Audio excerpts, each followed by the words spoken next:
Good morning or good day, whatever time it is, and happy Easter, or to state it a better way, happy Resurrection Day. And let me state before I start, the reason this, I'm not sure, it always looks weird to me when I'm filming it. I'm not sure how it'll turn out when it's online, but I may look a little crooked. You may have to adjust your, however you're viewing this a little bit, just because this camera right at the moment is set in a tree.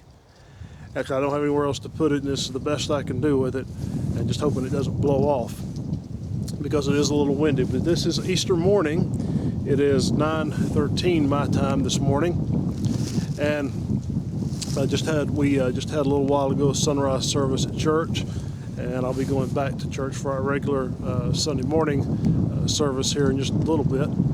And if you see something blowing in front of my face right here, it's these pine needles, because it's sitting on a pine tree.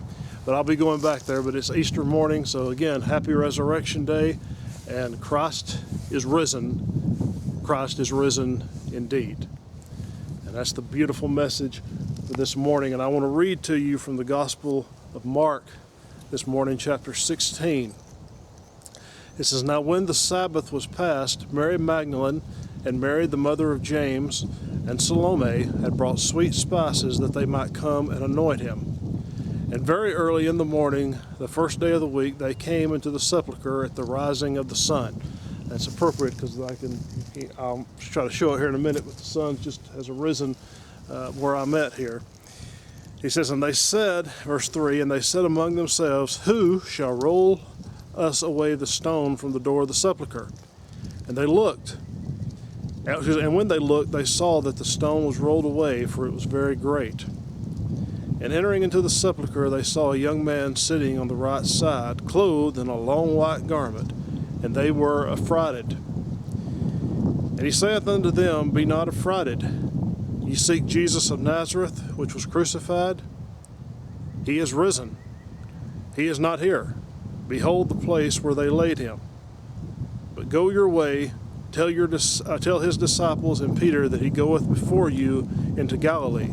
There ye shall see him, as he said unto you." So Mary Magdalene comes on the first day of the week, the day after the Sabbath, when it passed. It comes with Mary, the mother of James, and another lady named Salome. The three of them come. They're going to anoint his body with spices.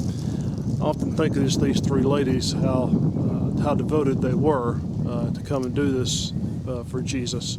They were this devoted to him, thinking he was dead. Just so think of how devoted they were to him, just to be willing to do that on this Sunday morning as they were coming. They come and they say to themselves, "Well, who's going to roll the stone away? Because this stone's big and great. How are we going to get it out of the way?" Well, it's like we didn't plan ahead and didn't think about this. So we have to get somebody to do it, whatever. But they get there, they say, "Oh, well, we don't have to do it. Somebody's already rolled the stone away." And so they go inside the sepulcher, and they see this young man sitting there. From other gospel accounts, this was an angel. And he says to them, then they're afraid. And he says, "Don't be afraid." One of the great phrases of the Bible, don't be afraid, fear not, don't be affrighted, as it says here in the King James. Different ways it says. It's one of the more common phrases that you have, especially when people have an encounter with God of some kind, or with one of God's messengers. He says, "Don't be afraid." He says, "I know what you're here for. You're looking for Jesus of Nazareth." He said, "But he's not here. He's risen just like he said he was." He says, "See the place where they laid him." Just as a aside on that, often I've heard at this time of year people will say, "Well, we don't believe Jesus rose physically from the dead. We believe in a spiritual resurrection. It was a spiritual thing that happened." Well, he says to them, the young man says to them, "He is risen. He is not here. Come see the place where they laid him." You see, the he, and him those pronouns all refer back to the same antecedent. It's Jesus of Nazareth. Where they laid him was talking about the body. It wasn't the Spirit they laid there. Jesus had given up the Spirit. We could talk about other things about what happened with the Spirit, and Peter talks about Jesus preaching to the spirits and so forth, and there's other passages, and we don't, there's a lot of speculation on that. But nevertheless, Jesus had given the Spirit back to God. He said, into thy hands I commend my spirit. It wasn't the spirit that was laid in the tomb, it was the body. And he said this is where they laid him. They didn't lay the spirit there, they laid the body there. So it was the body that was gone. There was a physical resurrection. The spirit and the body had reunited, as it were, and walked out of the tomb. I could say a whole lot more on that, but I just want to say that sort of as an aside. But this is their great message to them. It said, he is not here, he is risen. And it says, just see the place where they laid him? He's not there. Not there anymore. And he says, go and tell his disciples, and especially Peter, he says, to go meet him in Galilee. That he'll meet them there, just like he said he would. So this was that great message that they came to him with this Sunday morning, is no, your hopes weren't misplaced. You misunderstood what the mission and the message of the Messiah was, but your hopes that he was the Messiah were not misplaced. He indeed was the Messiah. You can come and look at the place where he was. He's not there anymore. He's risen. He has conquered death. Death does not have a hold on him. He has defeated death. You thought maybe death defeated him, but it's the other way around. He's defeated death. He says, and go tell his disciples to go meet him in Galilee, because he's going to meet them there. Like you saw him there so many times before, but now it'll be even greater. He's going to meet you there, just like he said. And there's one other verse I want to read. It's actually in the book of Hebrews, the 7th chapter of Hebrews, where it talks about Jesus as the great high priest. He's a greater high priest than the priesthood of the old covenant. And it gives several reasons why he was a great high priest, or why he's a superior high priest to the priests like Aaron and the others that followed along Aaron's line. He mentioned several things. One, that he was sinless, whereas they were all sinners. Another thing that often gets overlooked is that he offered himself.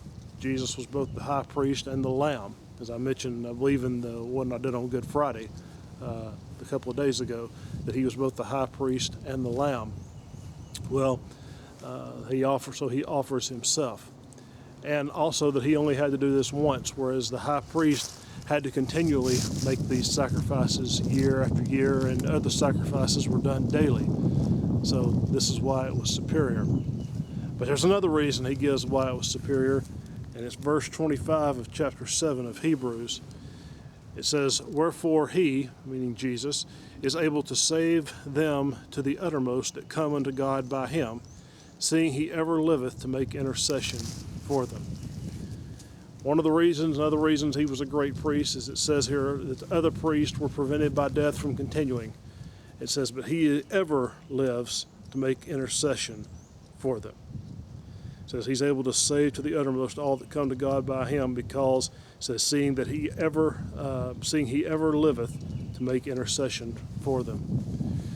Because we have a high priest now that lives forever, that was not prevented by death from continuing, but through his resurrection he continues forever. He's the great high priest. He has a great priesthood, and he ever lives to do what the priest would do. They would come to make intercession in that most holy place that I mentioned the other day. We read about the temple, the veil of the temple being torn in two, that he ever lives to intercede before God for those who come to God through him.